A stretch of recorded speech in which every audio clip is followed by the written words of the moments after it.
importante quanto à imagem é o som no cinema. Pode haver quem discorde dessa teoria, alegando que mesmo no tempo do cinema mudo já se fazia filme de qualidade. Mas é importante observar a evolução da indústria cinematográfica para perceber a riqueza que o som agregou às narrativas, criando climas de tensão, horror, dramaticidade, alegria, lirismo e outros sentimentos. Não apenas a música, mas também os efeitos sonoros, gritos, sussurros, barulhos de trânsito, trotes de cavalo e ruídos em geral podem fazer parte da trilha de cada filme. No programa de hoje, vamos dar atenção especial à música no cinema, que cria na memória imagens de filmes que marcaram época e acompanham toda a nossa história de vida. São nossos convidados Rodrigo Carreiro, professor de comunicação da UFPE e autor do livro O Som do Filme, uma Introdução, e Nenel Liberalquino, maestro e regente da Banda Sinfônica do Recife. Ele realiza anualmente concertos com um repertório somente de músicas do cinema.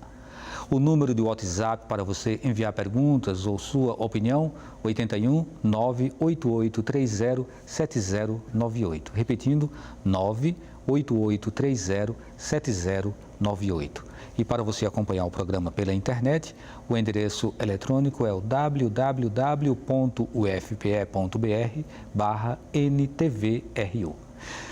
Sejam bem-vindos ao programa. Vamos ter aqui uma hora para conversar, né, sobre o som no cinema.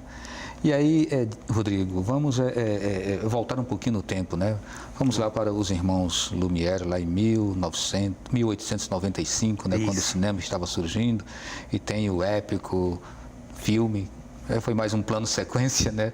É a saída da fábrica, né? O filme do trem, o famoso filme do trem, e o filme da saída dos trabalhadores da fábrica. Sim. Então ali a gente já tem dois filmes que, embora não tenham o som original, mas eles têm uma presença de som? Tem sim. Boa noite, né? Boa noite, Nenel. Na verdade, no início do cinema, nessa fase aí, quase que pré-existente do cinema, porque naquele momento a gente nem tinha ainda um dispositivo único, né? Era uma descoberta da imagem em movimento, né? Tinha 2 ou 3 dispositivos diferentes disputando o mercado antes que um deles se sobressaísse, e nenhum deles conseguia reproduzir o som sincrônico pré-gravado em sincronia com a imagem.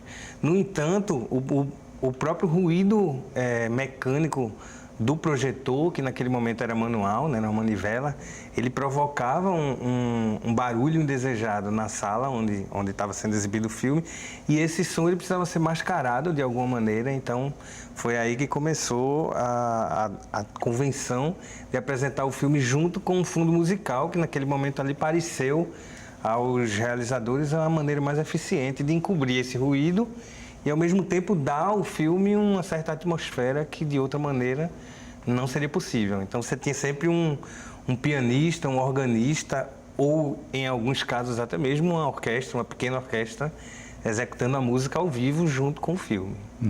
A gente vai começar um pouquinho linear, né, essa parte do programa. Aí, Nenel, no início, ainda falando do cinema mudo, né, considerando que somente em 1927 é que a gente vem ter, de fato, um cinema considerado cinema sonoro, mas durante esse período, essa presença de orquestras, de acompanhamentos, muitas vezes seguindo toda a curva dramática produzida pelas narrativas, ela já contava com a participação de músicos, de maestros. Como você avalia esse tempo? Olha, sempre se fala muito de que havia, digamos, uma certa improvisação, né? Ou seja, há muitos relatos de que, por exemplo, no caso de pianistas que faziam isso ao vivo, e ele ia ali se adequando, digamos, à atmosfera da cena e tentando fazer isso verdadeiramente por improviso. Depois se descobriu também que havia, digamos, alguns que já tinham um material, digamos, mais ou menos pronto, e esse material era executado de acordo, digamos, com a atmosfera ali, com o enredo, né? Então, digamos, a pessoa já tinha uma peça para uma cena de amor, uma peça para uma cena de tristeza, entendeu? Então, passou a se ter também isso. Né? Agora, com o advento, naturalmente, do áudio, né? Da gravação do áudio, então a necessidade de que o filme pudesse ter a sua própria música, né? Não igual a um outro filme, aí realmente é que surge a importância do compositor para o cinema. Nesses outros momentos é bem possível que alguns efeitos também fossem produzidos e que os músicos eles conhecessem a película com antecedência, né? Com certeza. Tinha que fazer um estudo da película para ficar ali atento àquela improvisação. A gente fala muito disso também na época do rádio-teatro, né? Exatamente. Do teleteatro também. Pode-se fazer né? exatamente essa conexão, né, com o rádio-teatro. Onde a gente tinha uma produção de efeitos e de trilhas durante... Sonoplastia, né? Era toda feita ali. Durante a encenação das peças. Bom, então vamos chegar em 1927, né, que parece que foi... Mas já faz tempo, né? 1927, eu lembro que meu pai nasceu em 1929 e faleceu no ano passado com 87, então já tem um bocado de tempo, né? Tem. Estamos perto dos 100 anos, daqui a pouco a gente vai ter o centenário, né? Não mais do cinema, né? Do cinema foi do cinema 95, agora vai ser do som. E então, o que é que muda quando o cinema ele passa a ser um cinema que acompanha, né, onde a música acompanha a história, acompanha a imagem? Na verdade muda tudo, tá? Muda tudo, inclusive tecnicamente, porque no momento em que você ganha na verdade, durante toda a década de 20, houve uma série de pesquisas e os grandes estúdios de Hollywood, na época eram 4, eles disputavam entre si para ver quem é que ia chegar na frente nessa corrida, né? Quem ia conseguir jogar no mercado primeiro o seu sistema, cada um desenvolvendo. E acabou que, na verdade, 3 sistemas concorrentes eles foram disponibilizados quase que simultaneamente pelos estúdios. Mas, naquele momento, a gente tem um desenvolvimento, na verdade, da linguagem visual do cinema já em estágio muito avançado, né? E no momento em que entra em cena a necessidade de você fazer o registro sonoro das vozes dos atores, né, do que está acontecendo no set de filmagem, nesse momento aí você vai ter um grande problema técnico, que é o excesso de ruídos provocado pela equipe de filmagem, pelo equipamento que se usava. Na época, até mesmo a iluminação de arco voltaico, ela produzia um zumbido que não podia estar no filme, né? Então, houve, na verdade, uma complicação maior para o som direto. A câmera foi colocada dentro de uma caixa de chumbo, porque ela fazia muito ruído também. Para poder isolar esse ruído, precisou colocar numa caixa de chumbo que pesava várias vezes o peso da própria câmera. Então, o cinema, ele passa, a partir de 1927, ele dá 2 passos para trás e passa a se tornar um cinema muito mais estático, de poucos cortes, de poucos movimentos de câmera. E há uma reação quase que generalizada de muitos cineastas e até alguns teóricos, que naquela época também estava se começando a produzir alguma teoria de cinema, no sentido de, olha, isso está mais atrapalhando do que ajudando. Talvez seja melhor a gente deixar isso para lá. Mas claro que não era uma boa decisão do ponto de vista comercial, porque o espectador ele queria muito saber como era a voz dos grandes astros de cinema da época, né? Por isso que os filmes daquela época nos Estados Unidos se chamam talkies, né? Ou seja, os filmes falados. Eles estavam menos interessados na música propriamente dito e mais interessados na voz dos atores. E a indústria, evidentemente, teve que correr para produzir uma grande evolução tecnológica em poucos anos, de forma que o cinema continuasse provocando as emoções e sensações junto com a música, integrada com o som da fala e dos pequenos ruídos do cotidiano. Nenel, esse espaço fica liberado para, se você quiser fazer alguma intervenção, alguma complementação, fique livre, tá? Não, estou achando ótimo, assim, essa parte histórica que ele está trazendo toda aí. Mas aí eu pensei realmente som. Que pudesse ficar um programa rico se a gente fosse fazendo também esse contraponto entre uma parte mais conceitual, uma parte mais teórica e outra coisa que fosse mais da tua vivência mesmo, né? E aí vamos começar já falando sobre essa experiência que não começa esse ano, eu não sei em que ano começa, eu vi lá 2014, não sei se está muito para trás, né, de trabalhar. Faz tempo. Faz tempo, né, de fazer concertos no mês de novembro, especificamente no mês de novembro, e por que mês de novembro? Com músicas do cinema, isso junto à Banda Sinfônica do Recife. Veja, é interessante isso porque eu estou há 16 anos como regente titular e diretor artístico da Banda Sinfônica. Assumi em 2002, julho de 2002. A primeira vez que a gente tocou uma trilha foi exatamente um medley de músicas do Walt Disney. Nesse medley tinha exatamente a música de Aladdin e a música da Bela e a Fera, de Alan Menken, que é um grande compositor, aliás, ganhador de 8 Oscars. Ele. Isso em que ano? Exatamente. Em que ano que houve a execução? Sim, exatamente. Eu coloquei no repertório do concerto. E tem uma coisa muito interessante sobre banda sinfônica, que é o seguinte: banda sinfônica tem como característica, uma das características fundamentais é o ecletismo no repertório. Então, digamos, a gente faz música erudita e faz música popular. Só que essa música popular significa música popular brasileira, música pernambucana, jazz, trilha sonora, etc, etc. E eu, quando comecei a colocar nos concertos alguma música para cinema, eu percebia o quanto a plateia ficava completamente enlouquecida, o quanto eles se identificavam com essa música. Fazia uma conexão com o filme que tinham assistido. E é interessante isso porque a gente sabe que a linguagem do cinema, a linguagem visual é muito impactante. E a linguagem musical também, porque a matéria-prima da música, eu digo sempre isso, a matéria-prima da música é o som. E o som nos penetra por inteiro, não é? E por todos os poros. Então, assim, é impressionante quando você junta as duas coisas. Você junta imagem e som. Porque, na realidade, quando ele está ouvindo aquela música ali para cinema, ele está fazendo todo um link com o filme que ele assistiu, com uma determinada cena. Então, e eu fui descobrindo aos poucos que isso era, inclusive, uma forma interessante de você atrair o jovem para a música erudita. Porque tem uma coisa muito interessante sobre música para cinema. Todos os compositores de música para cinema, eles têm uma formação muito sólida como compositores. Normalmente são compositores que estudam profundamente música erudita. E também são compositores que têm que ter conhecimento sobre música popular também.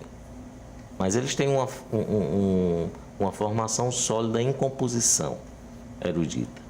Então, o que acontece? A música para cinema, normalmente, ela é muito bem feita. Ela é muito bem escrita. E isso é muito importante, porque, assim, para um jovem, eu digo o jovem, um rapaz que nasceu nos anos 90, ele provavelmente, se a família já não tem aquela cultura musical e ele não foi introduzido de alguma forma no universo da música erudita, provavelmente ele não vai ouvir essa música erudita no rádio, né? Não vai ouvir na TV. E aí é uma forma de você trazê-lo para um concerto de música erudita. Certo. Vamos fazer o seguinte, para a gente ficar no maior ping-pong, Helena, você falta dizer o ano exato onde começou esse trabalho com a música. Pronto. Aí você fala esse ano, eu jogo uma perguntinha para a gente encerra o bloco, depois eu volto para você. A primeira vez que a gente fez foi em 2003 e esses concertos em novembro, específicos só de trilha, começamos em 2013. Muito bem. Fala sobre essa sintonia entre um diretor de cinema, um roteirista e um maestro ou um produtor musical, né? Aquele que de repente acaba sendo responsável por pensar todo o andamento rítmico, todo o andamento musical e sonoro, né? Com uma palavra mais abrangente, que inclui todos os ruídos também, do filme.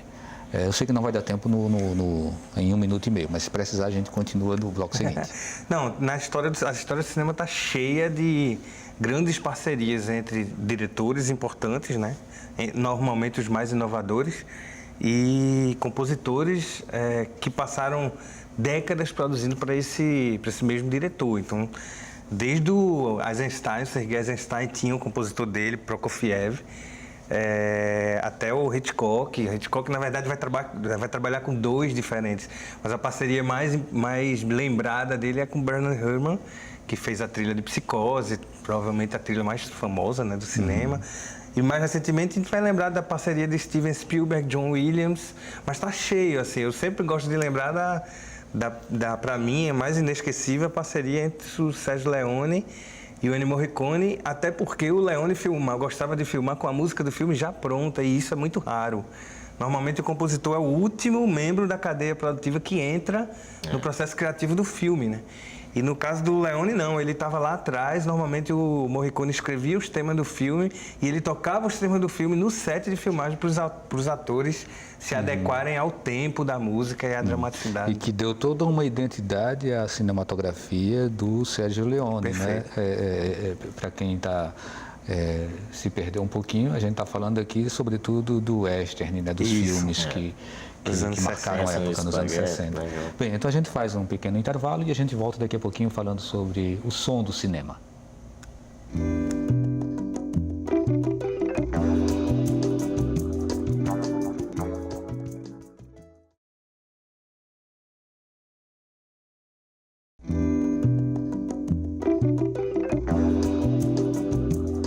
O Opinião Pernambuco está de volta falando sobre o som do cinema. Participam Rodrigo Carreiro, professor de comunicação da UFPE e autor do livro O Som do Filme, uma introdução. Nenel Liberalquino, maestro regente da Banda Sinfônica do Recife. Lembramos que você pode participar do programa enviando perguntas ou sua opinião pelo WhatsApp 88 30 70 98. 9 na frente, claro. 988 30 70 98. E para você acompanhar pela internet, www.fpe.br/ntvro. Bem, eu quase que atrapalhei assim, o final da tua resposta lá quando falava sobre essa interface, né, entre o maestro e entre o compositor. Chegou a concluir ou teria algo? Eu acho que sim, é isso. A gente tem uma série de parcerias importantes e, em geral, os diretores que têm uma carreira mais longeva, eles tendem a se manter confortavelmente trabalhando com um compositor de confiança, assim, por toda a carreira. Nenel, é preciso que o músico, ele não só compreenda a narrativa, mas que ele tenha uma afinidade com o diretor, com o roteirista, com o autor da história, né, para poder ele chegar exatamente onde o diretor quer e para que as pessoas se convençam de que a coisa não está dissonante. Né? Totalmente. Então, como se dá esse trabalho, por exemplo, na escolha dos arranjos e na escolha dos instrumentos? Pois é, isso é um trabalho que depende muito do talento e da habilidade do compositor. Como disse anteriormente, esses compositores de cinema, eles têm uma formação sólida como compositor erudito. Então, eles vão estudar a linguagem erudita, vão estudar a música erudita, tanto a questão ligada à composição como à orquestração e tudo mais, porque eles precisam ter uma formação muito sólida. E precisam conhecer de dramaturgia também, né? Também. Muito bom. Mas esse contato com o diretor facilita, porque o próprio diretor vai ajudando ele a encontrar, digamos, esse link, né, que ele precisa ter. Mas a formação dele musical tem que ser sólida.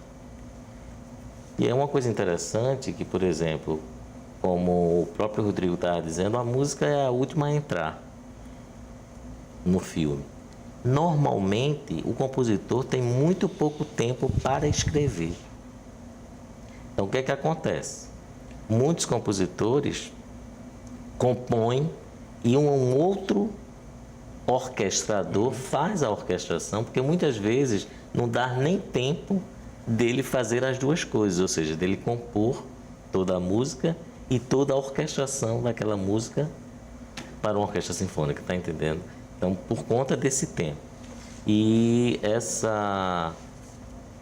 esse diálogo entre compositor e diretor, ele realmente tem que existir. E ele estava falando dessa parceria do Bernard Herrmann, Aí me veio exatamente na lembrança isso. Ele é tão genial, Bernard Herrmann, que ele usa as cordas para um filme que, racionalmente, a gente pensando, jamais a gente usaria cordas. Porque cordas, normalmente, elas sempre estavam associadas a, digamos, a filmes românticos, a uma cena de amor. Então, nunca uma cena de terror, de suspense. Uhum. E ele, quando usa naquela cena, ele usa uma técnica em cordas que a gente chama suponcello, que você toca perto da ponte e produz um som muito áspero e muito agudo.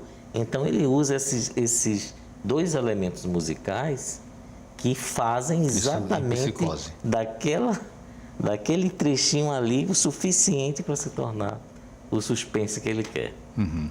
Muito bem.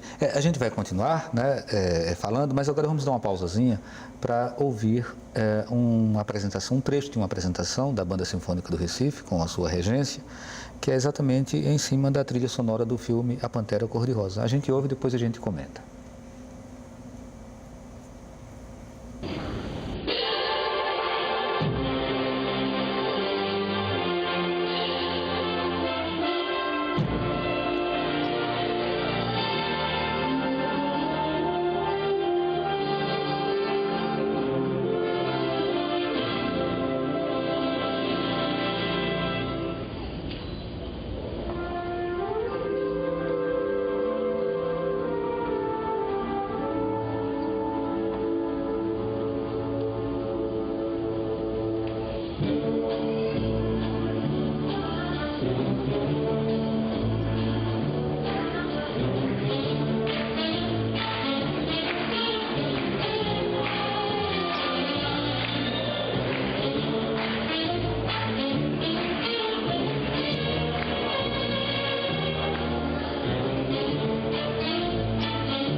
Bem, estamos voltando e eu queria fazer um comentário que me parece curioso, que é o fato de que estamos falando aí de uma série, né? A Pantera Cor-de-Rosa, eram vários episódios e a música ela entrava nos vários episódios e aí sempre se acomodava aos episódios.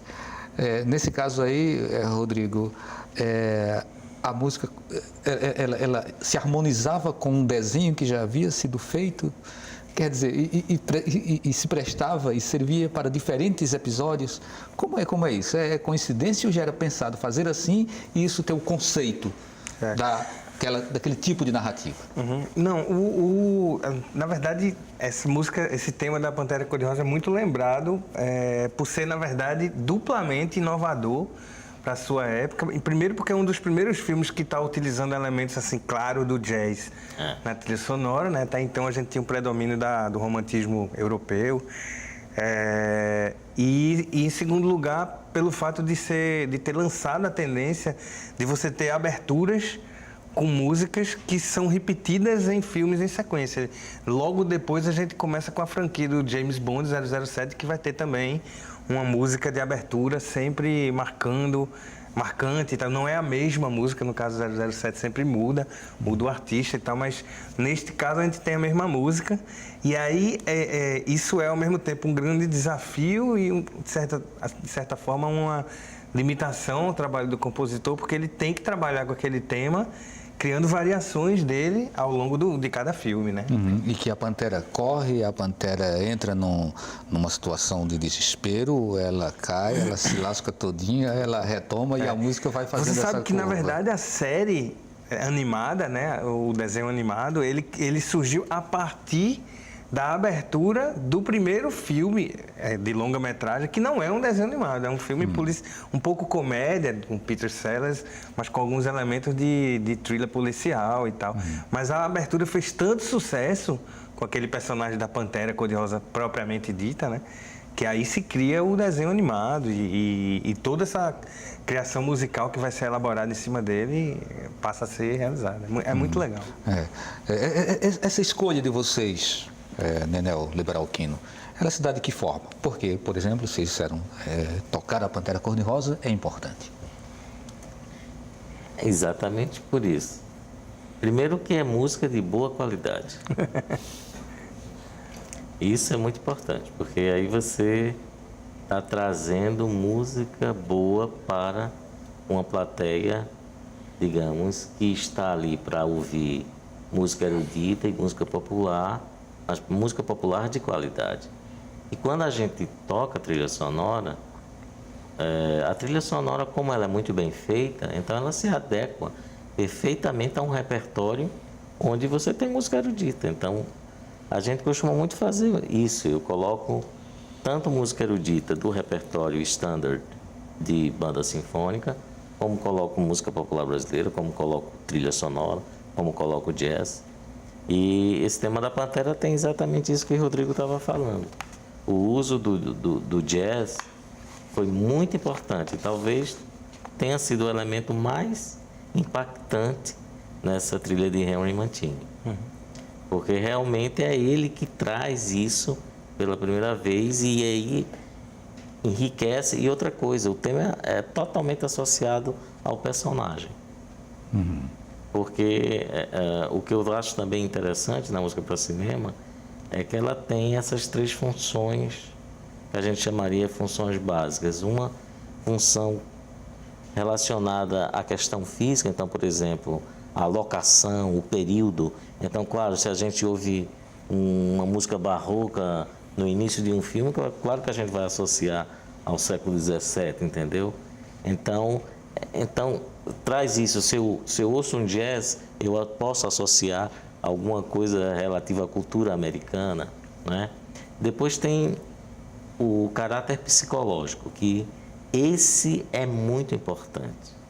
Que, inclusive, os compositores usam muito uma técnica que foi uma técnica desenvolvida primeiro na música erudita, que é chamado leitmotiv, que é um motivo condutor. Ele se inicia com Weber, grande compositor romântico de ópera, e depois Wagner leva esse uso do leitmotiv a uma riqueza tremenda. Então, o leitmotiv era um pequeno motivo, que pode ser melódico, rítmico e ou harmônico, e que vai ali estar associado ou a uma ideia, ou a um personagem, ou a um objeto. Aconteceu uma coisa interessantíssima uma vez num concerto da gente. A gente toca um medley de John Williams, e nesse medley há o motivo, o chamado leitmotiv do Tubarão. Era a primeira vez que a gente estava tocando, eu acho que esse medley. Aí foi interessante que, como são várias músicas na sequência, quando chega exatamente no início do motivo,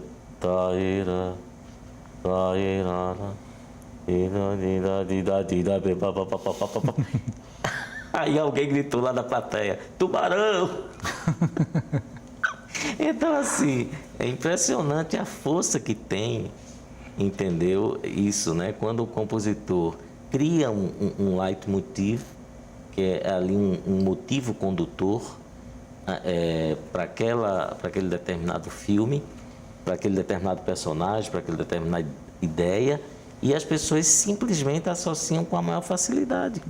Quase como, Isso acontece quase como uma vinheta, né? Exatamente, porque assim, quando você ouve o motivo, você associa logo, não é? Exato. Ao personagem. E no filme é genial, o Spielberg brinca com isso. Tem uma cena em que ele coloca lá a câmera subaquática, todo mundo brincando na praia e uma câmera que vai se aproximando das pessoas, mas não tem a música. Então ali não tem o perigo não ainda. Não tem o tubarão, na verdade tubarão. é uma piada, vai aparecer uma barbatana lá, mas são dois adolescentes tentando pregar uma peça e tal. E o espectador, ele sente, ele não tem como afirmar, mas ele sente que ali não tem perigo, porque não tem a música. Exatamente. E é isso, não tem a música porque não tem tubarão, realmente. E a força da música também está nesse sentido, ou seja, ela ajuda o espectador a, primeiro, ler a mente do personagem ou prever o que vai acontecer. Digamos, é a música sem precisar do verbo, ou seja, não precisa dizer nada, o personagem pode estar em silêncio, mas tocou a música, você já começa a imaginar, né, o que é que vai acontecer na cena. O tempo agora está curto para terminar esse bloco, então tem uma pergunta que eu sei que vai precisar de uma resposta maior, eu vou deixar para depois. Essa agora eu acho que é mais rapidinha. Ainda é possível pensar num retorno a um cinema mudo? Eu diria que com experiências ocasionais, estéticas, é possível. A gente teve em 2012, eu acredito, um filme silencioso, né? Francês, ganhando o Oscar de melhor filme, inclusive o artista. Embora não fosse exatamente um filme mudo no sentido de que ele tinha uma trilha de ruídos e efeitos sonoros também. Mas tinha muita música, ele tentava emular um pouco da estética daquele período. Mas a gente voltar realmente a um período sem o som, eu acredito que pela experiência atual, até de velocidade que a vida moderna traz para as pessoas, a tendência das pessoas, eu tenho 3 filhas, eu vejo elas reagindo a esses filmes antigos e tal, elas consideram aquilo muito lento. Então é uma experiência muito alienígena para elas, mas eventualmente como experiência estética. Ok, a gente faz um intervalo e volta daqui a pouquinho falando sobre o som no cinema.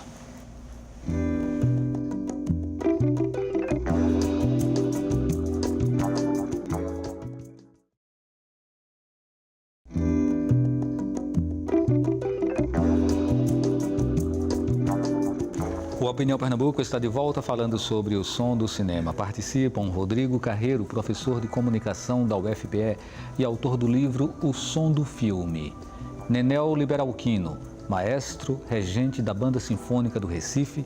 E o número de WhatsApp para você enviar perguntas ou sua opinião, ainda dá tempo, 988307098. Já temos aqui algumas perguntas, mas a gente passa daqui a pouquinho.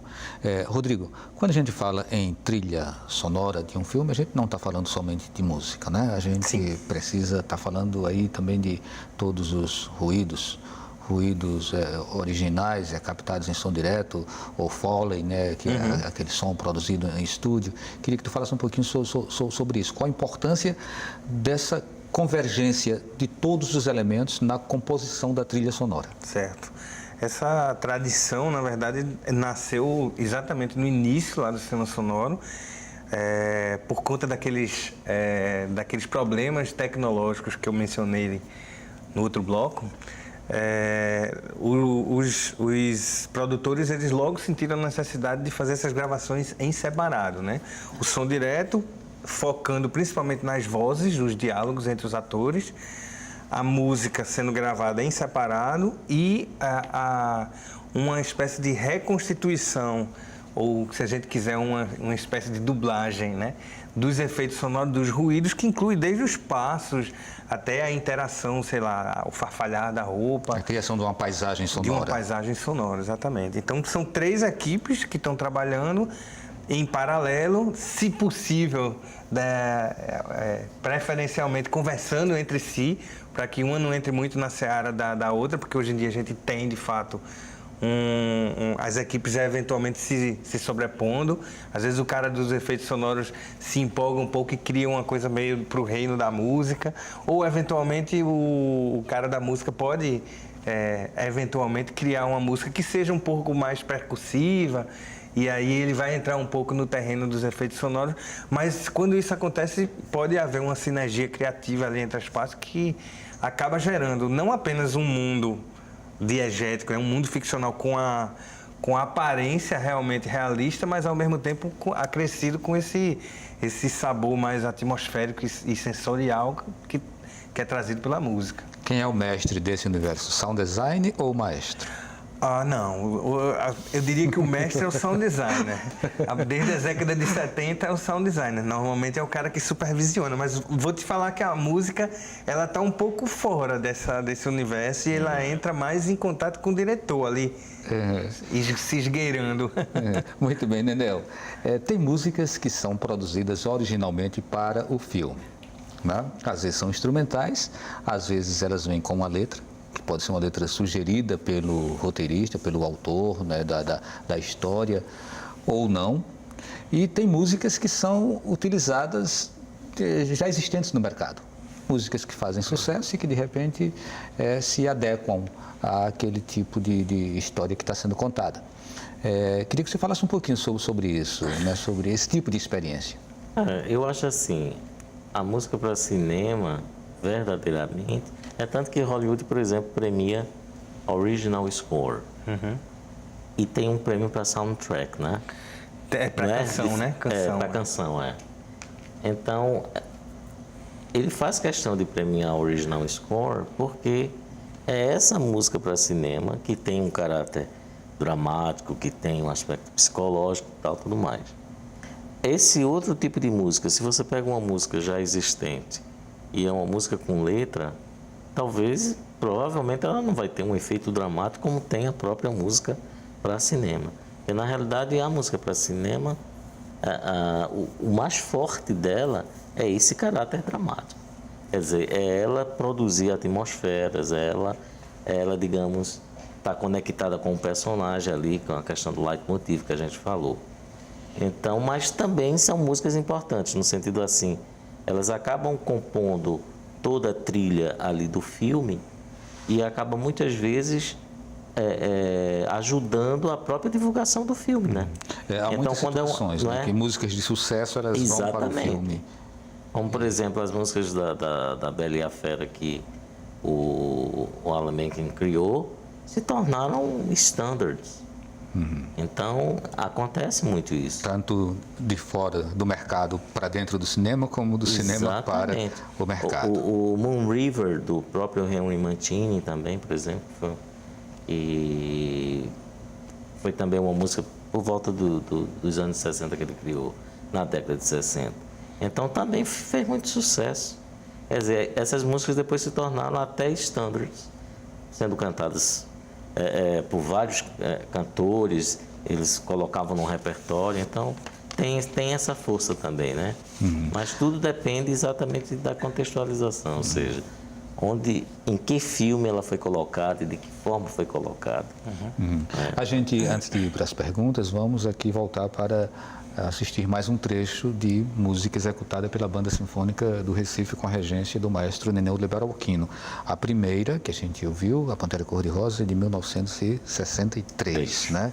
E aí a gente vai ver agora a trilha dos 2004. Incríveis, que é de 2004. Então a gente ouve, vê e depois a gente comenta.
E aí, Ninel, vocês têm acesso a essas partituras e vocês fazem um novo arranjo? Como é que se dá esse processo? Não, na realidade, esses arranjos já existem, porque isso é uma coisa muito, muito interessante. Eles, normalmente, quando esses filmes são lançados, muitas dessas trilhas, elas têm um arranjo ou para a orquestra sinfônica ou para a banda sinfônica, que são os dois, digamos, conjuntos instrumentais verdadeiramente capazes de executar essas trilhas. E a gente adquire lá fora, porque infelizmente no Brasil não se vende, digamos, esse tipo de material. Então se adquire lá fora para poder tocar. Quais outras músicas assim que você trouxe para o repertório ao longo dessa história? Só para a gente ter uma ideia mais global aí. Olha, vou te dizer aqui várias. Só de John Williams, por exemplo, a gente já fez Parque dos Dinossauros, Superman, Star Wars. Fizemos, por exemplo, Piratas do Caribe, que é do compositor alemão Klaus Baldert. Fizemos também de Hans Zimmer, O Rei Leão, que também tem músicas de Elton John. Fizemos Indiana Jones, também de John Williams. Então, são tantas, assim, eu estou mencionando só algumas que eu estou me lembrando aqui. E, sim, Missão Impossível, de Lalo Schifrin, que é uma trilha fantástica, assim, e o próprio tema de Missão Impossível. Lalo Schifrin é um compositor argentino, né? Grande pianista, grande arranjador também. E a Missão Impossível se tornou, digamos, quase uma espécie de música standard no nosso conceito, porque sempre as pessoas estavam pedindo para que a gente tocasse novamente Missão Impossível, de tanto sucesso que ela fez, né? Rodrigo, vamos trazer um pouco para a realidade aqui do cinema pernambucano. Certo. E aí a gente vai para Amarelo Manga, Febre do Rato, ai meu Deus do céu, História da Eternidade. Ixi, está faltando filme na cabeça, Nossa, tão branco, né? Mas, assim, mas é uma infinidade, né? Aquários, o Som ao Redor, Aquários, que tu falasse, tem uns filmes de Kleber, de Camilo, de Cláudio Assis, de Paulo Caldas, Gabriel Mascaro, né? São Pedro, E aí, essa trilha sonora é outra vibe, é outra concepção, é outro conceito de se trabalhar a trilha para o cinema? Sim. Eu acho que, na verdade, a gente tem duas variáveis que se colocam aí, que fazem com que a música no cinema pernambucano seja um pouco diferente, né, de Hollywood. A primeira é uma questão financeira. Hollywood, evidentemente, trabalha com orçamentos muito maiores e, muitas vezes, para poder bancar, de fato, a participação de uma orquestra sinfônica, é preciso que o orçamento acompanhe, né? Não é tão barato assim.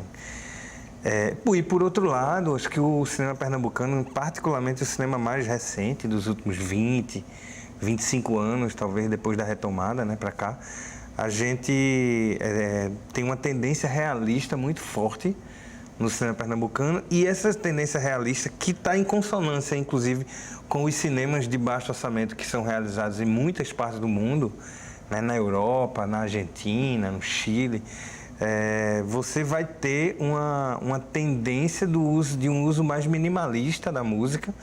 Muitas vezes a música é ou composta por canções pré-gravadas, né, canções populares e tal. Em outros casos a gente tem o uso de temas eletrônicos, que normalmente você precisa contratar um músico ou dois, né, para poder executar. Dolores tem sido contratado muitas vezes. O Helder Aragão, Cláudio Nascimento, tem alguns músicos aqui que são bastante requisitados, o pessoal que já, inclusive, trabalha também com publicidade, com jingle. E, por outro lado, tem alguns filmes, especialmente os que se voltam mais para esse lado documental, que em alguns casos nem sequer utilizam música. Mas isso aí são realmente tendências do mundo todo que Pernambuco, por circunstâncias orçamentárias, acabou abraçando. Bom, vamos tentar aqui atender as ligações dos nossos telespectadores. O Janilson Kleber, de São Lourenço da Mata. A produção de composição erudita hoje é muito ligada ao cinema. São duas perguntas. Os compositores eruditos que não compõem para o cinema são menos esquecidos? Eles são mais esquecidos, depois ele fez a correção. Essa é uma pergunta. Depois no futuro, os compositores de cinema serão lembrados e estudados como são os grandes compositores eruditos hoje? Nenel? Olha, eu acho que tem compositores eruditos que merecem ser estudados, e eles são estudados. No caso, por exemplo, de John Williams, né? John Williams tem uma formação, ele estudou piano na Juilliard School, estudou também na Eastman School, ele foi regente da Boston Pops por mais de 10 anos.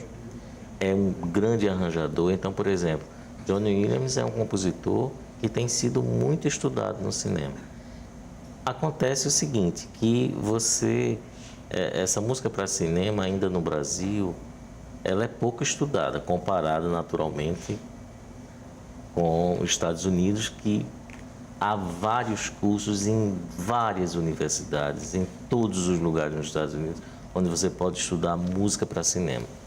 E normalmente a formação desses compositores, como eu digo, ele primeiro estuda música erudita e depois que ele estuda a música erudita, ele vai estudar a música para cinema. Gostaria que Nenel comentasse a importância do maestro Moacir Santos na música e a sua música para cinema, inclusive pela tese de doutorado que o Lucas Zangirolami, da Unicamp, há pouco tempo defendeu. Ele pensa em fazer um especial Moacir Santos com suas trilhas sonoras. Eu me chamo Fernando Andrade. Eu não conheço a tese. Eu precisaria ler essa tese. Eu realmente não conheço, digamos, a música de Moacir Santos para cinema. Eu conheço, sim, a música de Moacir Santos, música instrumental dele. Inclusive o disco Ouro Negro, que é um disco belíssimo. Eu gosto muito de Moacir, ele é um grande compositor, um grande arranjador. Mas a música para cinema dele realmente eu desconheço. Boa noite. Onde encontro o livro do professor Carreiro? Felipe Monteiro. Então, o livro ele tá no mercado desde agosto. Ele foi coeditado pelas editoras universitárias da UFPE e da UFPR, né, Federal do Paraná, mas ele foi impresso em Curitiba. E por problemas operacionais que eu não saberia te detalhar aqui agora, ele ainda não tem para vender fisicamente aqui no Recife. Então, quem tiver interessado, pode entrar em contato com a loja virtual da UFPR, da Federal do Paraná. É o canal de vendas mais recomendável nesse momento. Agora, as informações que eu tenho é que em janeiro a gente vai ter nas lojas da editora da UFPE, tá? Aqui no campus da UFPE, no Recife, em janeiro a gente encontra o livro.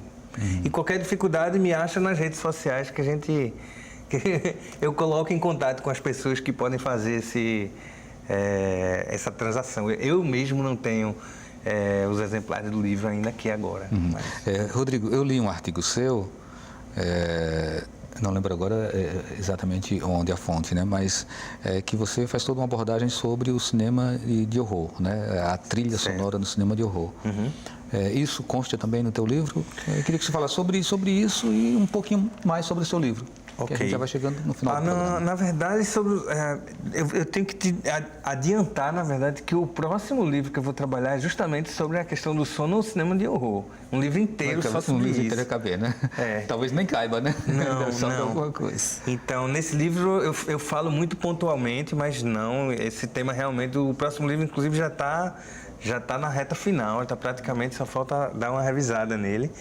Mas eu espero ter menos dificuldade de publicar do que eu tive nesse último livro, né? O Som do Filme, na verdade, ele nasceu como um livro-texto, pensado originalmente para trabalhar nas disciplinas que tratam do som no cinema em todas as suas nuances, né? Desde gravação de som direto até edição de som, mixagem, música. Nas universidades a gente não tinha nenhum livro no mercado brasileiro que tratasse de todos esses elos da cadeia produtiva, e eu pensei esse livro para um edital de publicação que estava aberto aqui na UFPE, e a gente tudo estava organizado. houve uma série de contratempos no meio do caminho que levaram 4 anos, na verdade, para resolver. Esse livro foi escrito em 2014. Ele foi revisado e ampliado 2 vezes, em 2016, depois em 2017. Mas só em 2018, depois que a gente fechou um acordo operacional com a editora da UFPR, o livro viu a luz do dia. E finalmente está aí, está indo bem até. A gente já fez lançamentos em São Paulo, em Goiânia, em Vitória do Espírito Santo, em Curitiba. Já está indo bem. Ok, muito bem. Nenel Liberalquino, muito obrigado pela sua participação. Olha, adorei estar aqui no programa mais uma vez, já estive aqui em outras oportunidades. E conheci o Rodrigo também pessoalmente, porque eu fiquei muito interessado, inclusive, sobre o livro dele, que é isso que ele estava colocando. É muito importante porque a gente tem uma literatura em português, especificamente da música para cinema, muito pequena, quase inexistente, né? E eu acho que quando você traz esse tipo de abordagem, é fantástico. Ok, então muito obrigado, Nenel, muito obrigado, Rodrigo, também. Obrigado a você que nos acompanhou, você que mandou pergunta, e o Opinião Pernambuco de hoje fica por aqui. A todos uma boa noite e até o próximo.